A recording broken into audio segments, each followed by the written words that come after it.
The smart money is getting nervous. Bank of America says 7 of 10 bear market signposts just triggered, the same average seen at every market peak since 1990. The Buffett indicator, which measures the total value of the U.S. stock market as a percentage of GDP, was at 219% as of March 2026, which is 65% above the long-term trend line. Buffett himself said that when it approaches 200%, investors are playing with fire. Hit a record of 228% previously. The Shiller Cape is at 39.8%, only higher once at the dot-com peak. Kramer flipped cautious Monday night, warning a wave of mega IPOs, including a potential $1 trillion OpenAI deal, could drain liquidity from the rest of the market. Goldman says crowded positioning means when this unwinds, it unwinds fast. The bulls aren't dead. Morgan Stanley sees 8% upside still, and history says the fourth year of a bull market finishes positive. So who's right? A lot of conflicting information here. Let's find out on this edition of Options Math Check.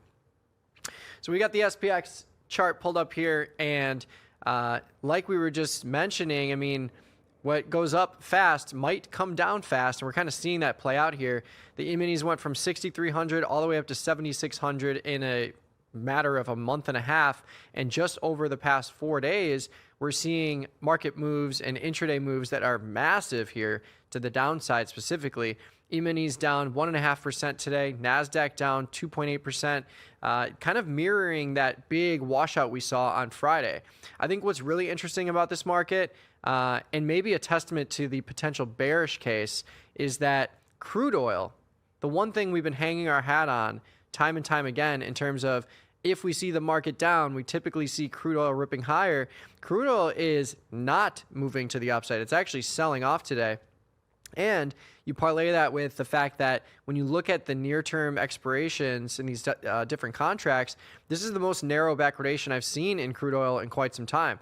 87.95 in the front, 86.43 in the back. This thing got as wide as 15 points at the height of the war. So I think with this backwardation going away and crude oil down today, I don't think we can lean on that anymore in terms of finding a reason why the market is selling off today. And I think the fact that crude oil is down and the market is down big is a testament to this being an equity move versus a reaction in global tension. So I think that's really interesting.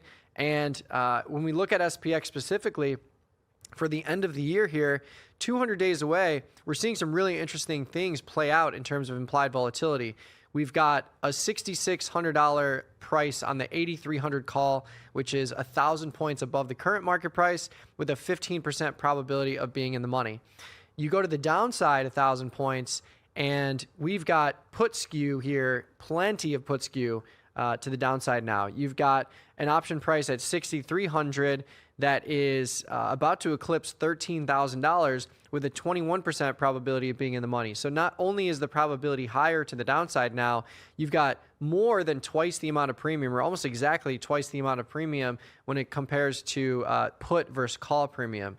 This wasn't the case about a month ago when the markets were rising higher. You saw similar pricing from the put side to the call side, and we also have to factor in the fact that SPX prices in interest rate premium on the call side. So take that for what you will, but as of right now, we are seeing put skew getting infused into this market, into the sell-off, as you might imagine, pretty sizable sell-off.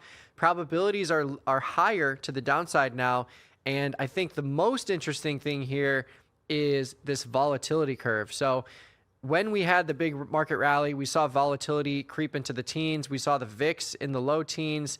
But now we're seeing the volatility curve flatten out here.